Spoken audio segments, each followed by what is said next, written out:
ready to make something simply charming with its Victorian village done in fun modern colors. This Winter Wonderland chalk box will leave you wishing for a snowy evening stroll. Your chalk box comes with all these supplies: the beautiful Silvie 12 by 18 Couture boutique board, the E-sized Winter Wonderland transfer, and 5 chalk paste singles in Candy Apple, Peony, Couture Teal, Meadow, and Bright White.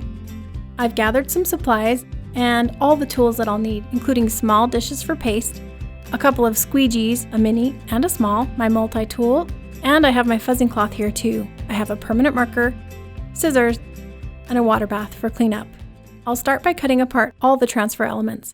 As you cut, you will see that each house and roof is lettered so that you can match them up. Then I'll label the backers of all the parts and pieces, since this just makes cleaning up so much easier. I'll start with my largest house, which is labeled B, and I'm fuzzing the transfer first to pick up a bit of lint, which just softens the adhesive, and I'll put it over in the corner. And then I'll use the tall brick home, which is A, and I'll fuzz and place it over on the right, and up just a bit from the bottom. I'll prep my Meadow paste by kneading the packet first, then snipping off a corner and squeezing some out onto my small dish. Using my small squeegee, I'll smooth the paste over the screened area, and once it's covered, scrape off the extra. Then I will peel and wash this transfer.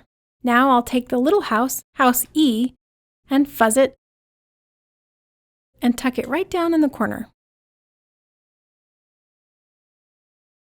I'll prep my Couture Teal paste the same as before by kneading the packet first and then snipping off a corner and squeezing some out onto my small dish. It's one of my most favorite paste colors, and I'll load up my small squeegee and paste both houses, B and E, then peel and wash both of those pieces.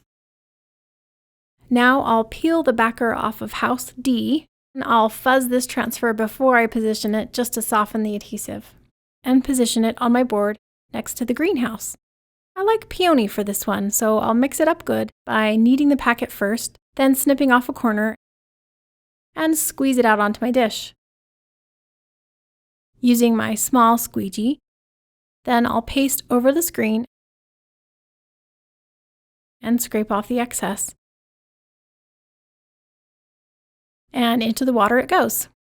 Now I'll get my last building, letter C. It's kind of like a little church. You'll want to fuzz your transfers, especially when they're brand new, because it just softens the adhesive a bit and makes them come off the board easier. I'm going to use white for this. And I'll fuzz and I'll drop it right into its spot.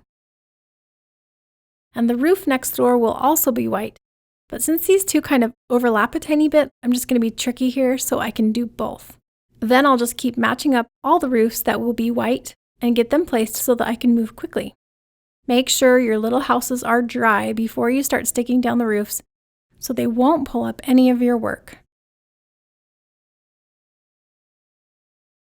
You could mix and match your colors here too. I just loved the idea that all the roofs were white with snow. I'll prep the white paste by kneading the packet first and then snipping off a corner and squeezing some out onto my small dish. And then go to town with my small squeegee and hit all these transfers at once, peeling each and putting them in the water before moving on to the next. I'm fuzzing the transfer first to pick up a bit of lint, which softens the adhesive. Then I'll position my words above and chalk them white as well. Such a cute font here for Winter Wonderland. I'll prep the white paste using my small squeegee. Then I'll paste over the screen and scrape off the excess. And into the water it goes. Now I have one more roof to chalk, so I'll prep the piece that matches up to C, and I thought it would be fun to just make the church stand out a little bit by making the roof peony pink. Using my small squeegee, and I'll paste over the screen and scrape off the excess.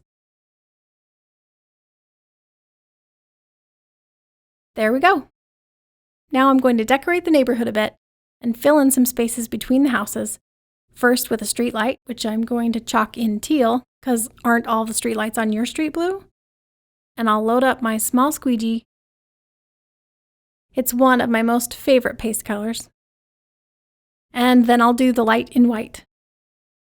And I'll fuzz and I'll drop it right into its spot. There we go. Then I'll position some pine trees here and there, and I'm fuzzing everything before I place it, because in addition to the bottom layer being fully dry, fuzzing is a key to successful layering, because it just softens the adhesive a bit and makes them come off the board easier. I'll chalk all 3 of those in this pretty meadow green. And into the water it goes. Now let's deck out the houses a bit and hang some wreaths on doors and gables. This is the fun part where you can really customize your little houses.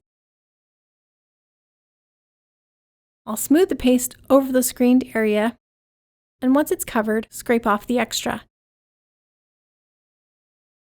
I'll use the bow transfer now, so I'm finally ready for my candy apple red paste. I'll mix it by kneading the packet first, and then snipping off a corner and squeezing some out onto my small dish.